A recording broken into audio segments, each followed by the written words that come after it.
नमस्कार साथीहरू, यो मेरो पहिलो कथा हो। मेरो नाम आकाश हो र म नेपालको एउटा सानो शहरमा बस्छु। म सरकारी क्षेत्रमा काम गर्छु र मेरो घरमा मेरी श्रीमती र एउटा बच्चा छन्।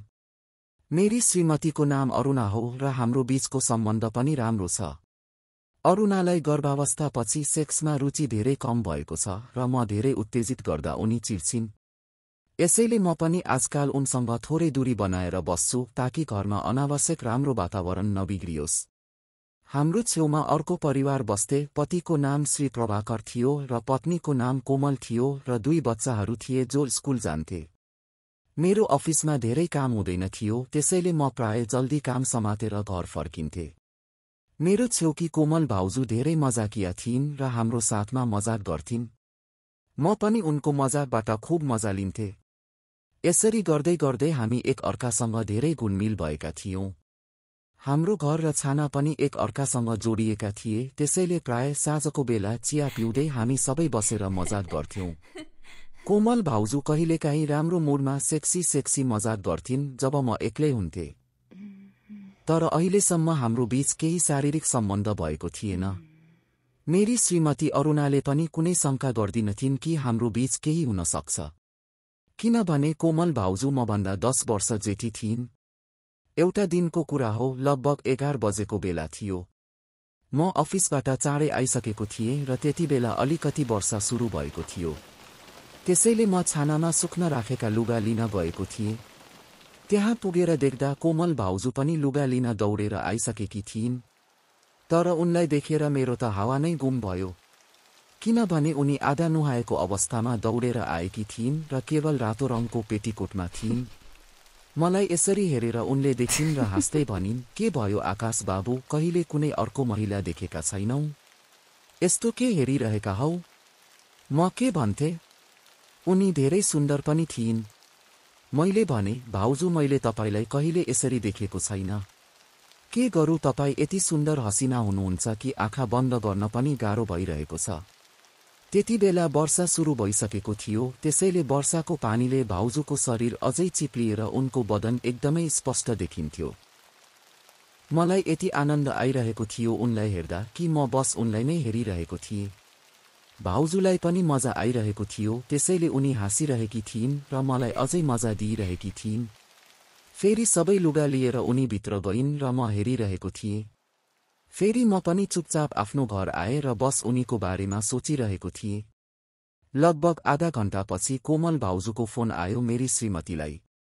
फेरि मेरी श्रीमतीले मलाई भनिन् कि भाउजूले बोलाउनु भएको छ र उनलाई केही काम थियो, त्यसैले म जान्छु। म त आज भाउजूसँग भेट्नको लागि मर्न खोजिरहेको थिएँ, त्यसैले तुरुन्त उनको घरतिर लागेँ। म बस एउटा सर्ट र सर्टमा थिएँ। तर त्यो बेला मलाई अरू केही सुझेन र म यसरी नै उनको घर लागेँ। उनको घर पुगेपछि भाउजू नुहाइसकेकी थिइन्, तर उनको शरीर भिजेको थियो। उनले राम्रो सुन्दर साडी लगाएकी थिइन् र धेरै सुन्दर देखिन्थिइन्। मैले भने, भाउजू आज आफ्नो देवरको जान लिने हो कि यस्तो कातिल हावभाव देखाएर? त्यसपछि उनी हाँस्न थालिन्। मैले सोधेँ, किन बोलाउनु भयो? उनले भनिन्, यसरी नै बोलाउनु भयो। म सोचमा पर्छु कि के भयो? भाउजू आज किन यति धेरै मजाकिया मुडमा थिइन्?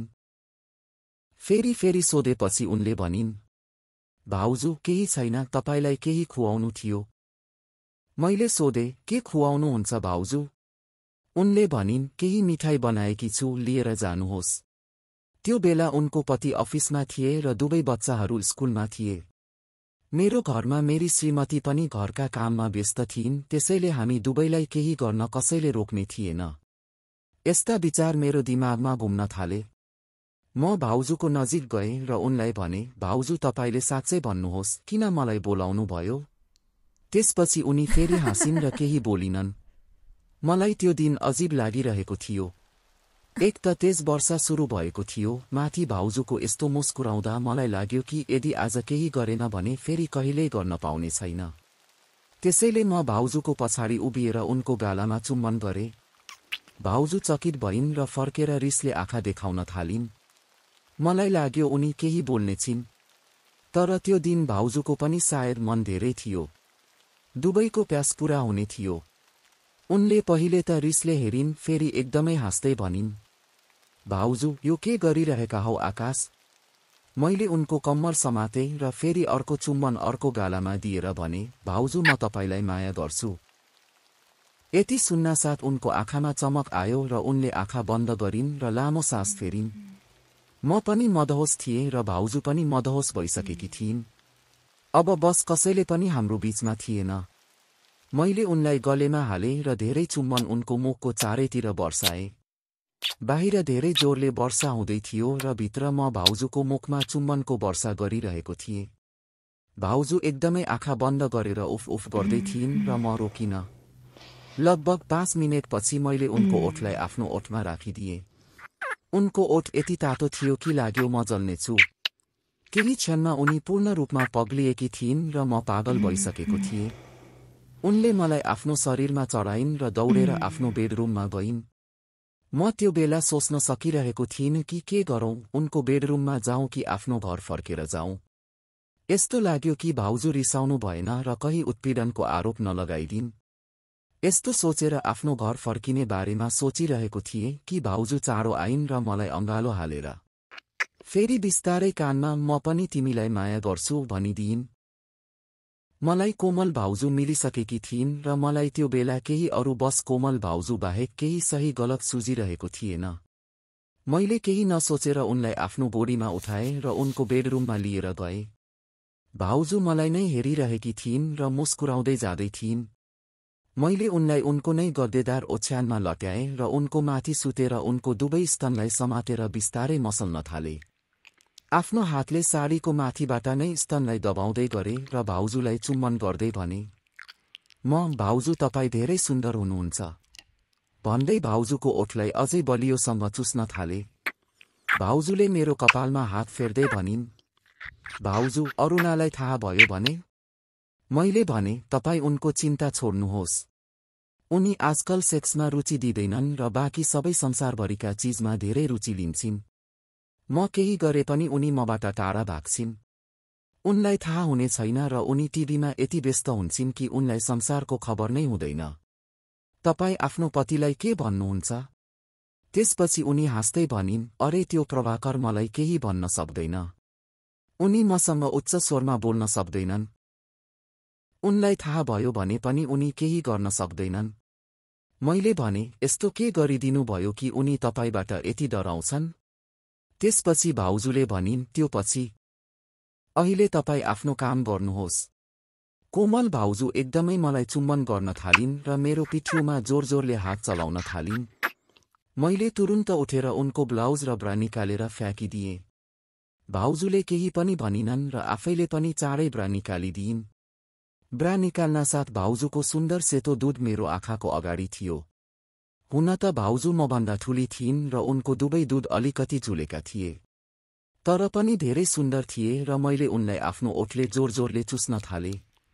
भाउजूले पनि लामो लामो सिस्कारी लिँदै मलाई अझै उत्तेजित गरिरहेकी थिइन्। धेरै समयसम्म मैले उनको दुध चुसिरहेको थिएँ र भाउजूले पनि मजाले मलाई आफ्नो दुध पिलाइरहेकी थिइन्। फेरि भाउजू अचानक मलाई पल्टाइन् र मेरो माथि आइन्।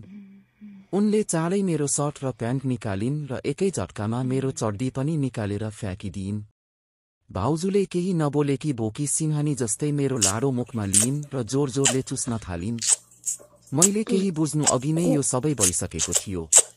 कोमल भाउजूको एकदमै यस्तो गर्नु मेरो लागि पनि एकदमै आश्चर्यजनक थियो। भाउजूले पुरै जोसमा मेरो लाडो निकालेर थुक लगाएर जोर-जोरले चुसिरहेकी थिइन्। मलाई लाग्यो कुनै पनि बेला मेरो फुसी निस्कन सक्छ।